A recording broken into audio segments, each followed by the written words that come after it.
Hi, my name is Ricky J. Caribuso, and this presentation video or representation video will be about chess. And I will be teaching, or I will show how chess pieces move, eliminate opposing chess pieces and their functions.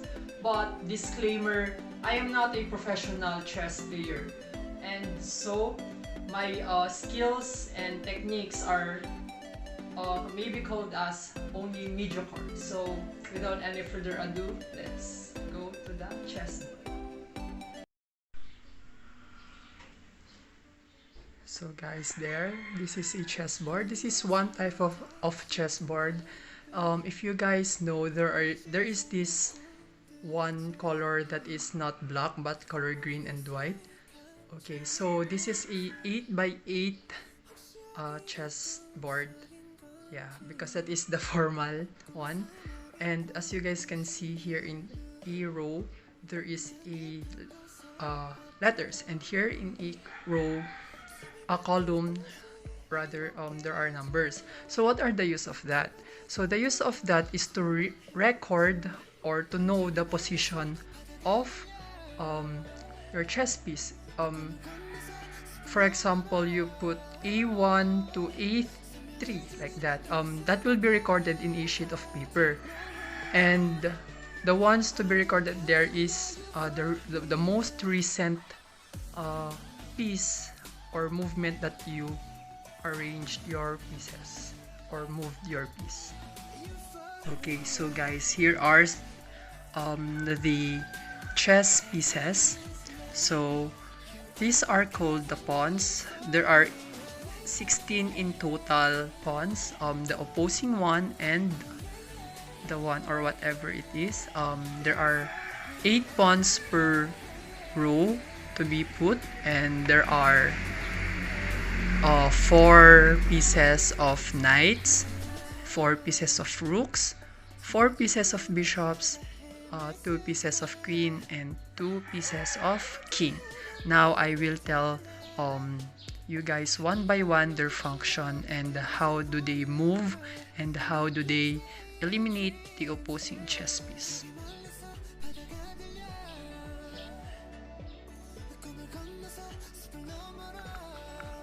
Okay, so as you guys can see here, this is how you arrange your pawns. So the pawns are the ones to be called the weakest piece in chess. However, for me, it is one of the strongest, especially if it is not detected so easily. Why? Because pawns have a unique ability on when they reach the opposing or the other side of the board, they can be promoted into a knight, rook, bishop, or a queen.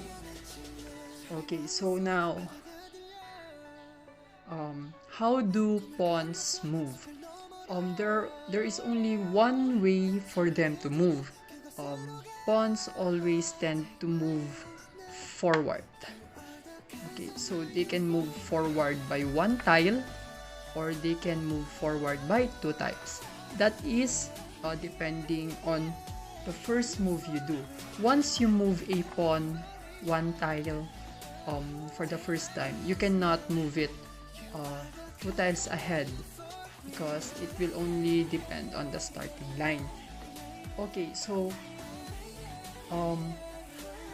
the weakness of the pawn is that they can, once they have moved forward or like that, they cannot be taken back, or they cannot be moved back tile. So the only thing they can do is to move forward. And how do they eliminate a opposing chess piece? Or yes, once they have made contact into a chess piece, into a opposing chess piece, the only thing that they can do is eat it or eliminate it diagonally. They cannot eliminate a chess piece vertically, moving backward, and moving backward diagonally. They can only eliminate a chess piece diagonally forward. So the next one are the rooks. So the rooks looks like a tower. Okay, so the rooks are positioned into the innermost corner, or the outermost one, I should say. And how do rooks move? Okay, so rooks move forward and sidewards. Same as here, forward and sidewards. They can go to any tile color they go here. And how do rooks eliminate a opposing chess piece? Unlike the pawns, where you can only eliminate a opposing chess piece on the same tile color that it gets, and only when it goes forward. But in the case of rooks, once an opposing piece goes in front, you can hit it sidewards, forward.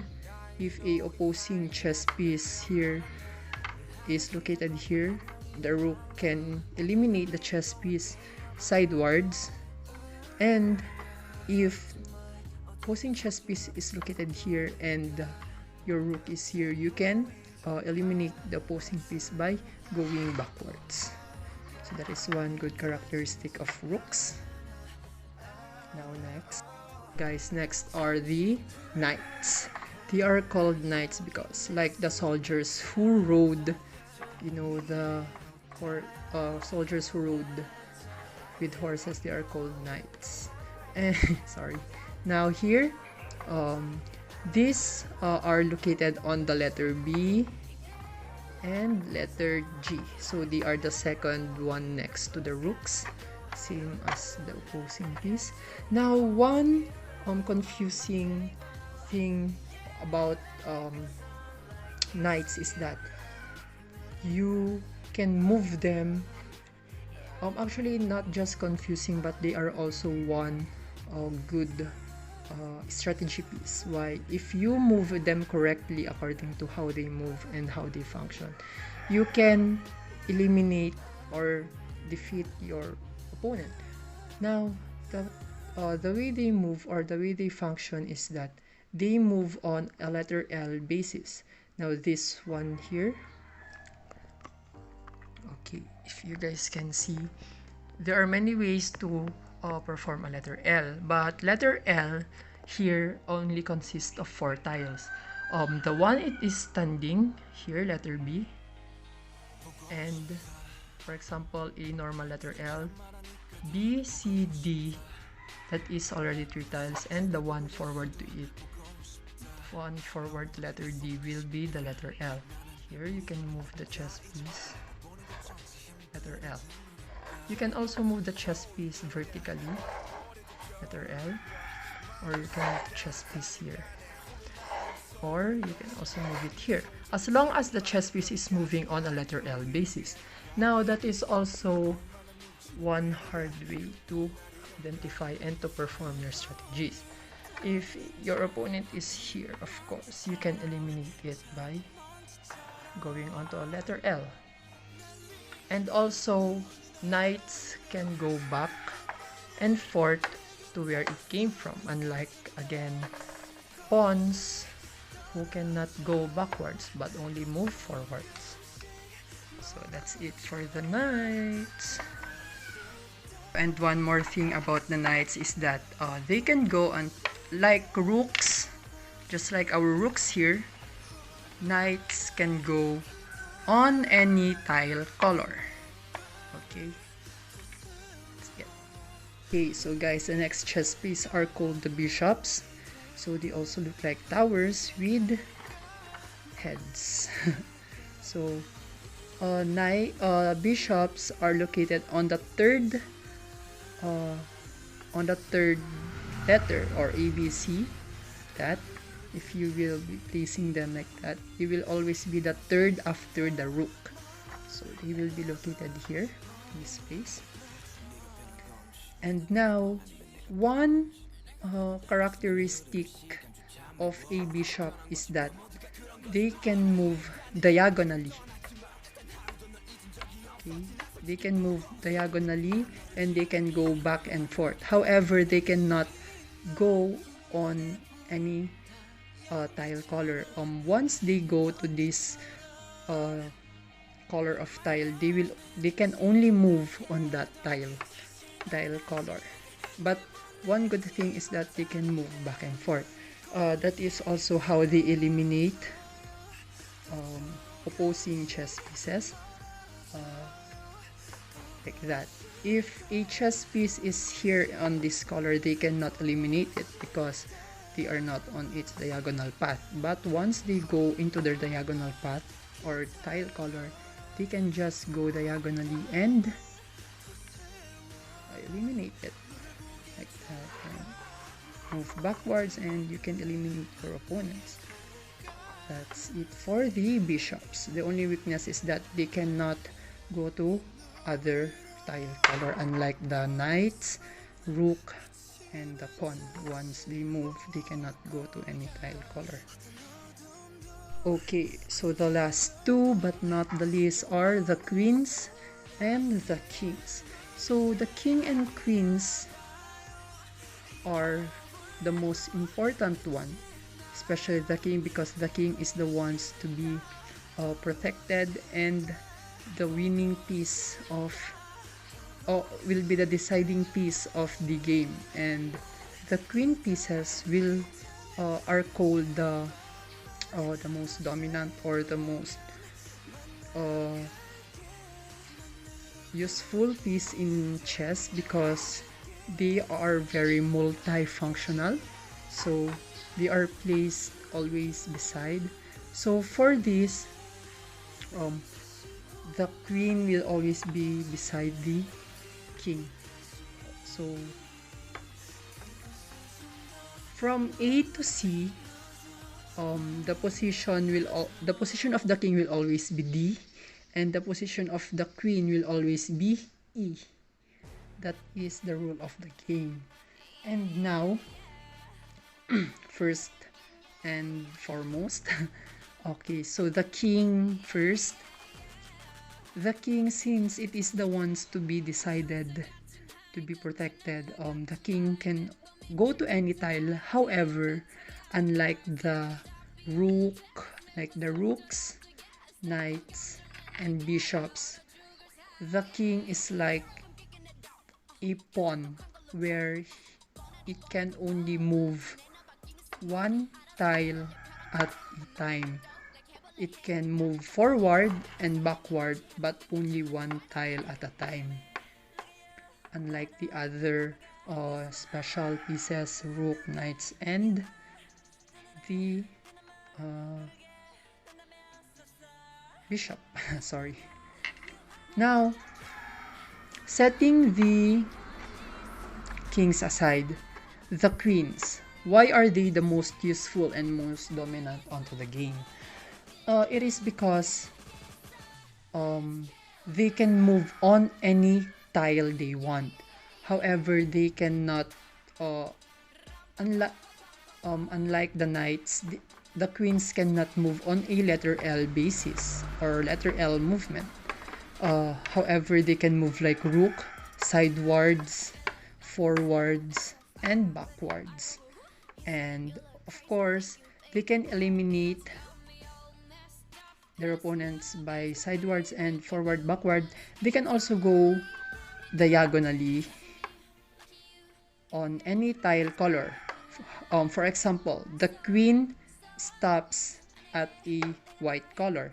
It can go diagonally on a white tile. But if your queen stops it at a black color, black tile color, they can go on a black tile diagonally, forward and backwards. Now, for the final one.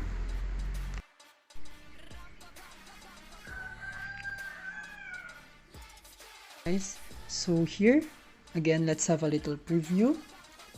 Pawns are like infantries that needs to protect their king and the inner or the rear guards. So pawns can only move forward by a tile or forward by 2 tiles, and pawns cannot go backwards, as their only limitation is that they can only go forwards, and they can only eliminate a opposing chess piece if they are here diagonally forward. They can move diagonally forward to eliminate their opponents, and they can move forward again.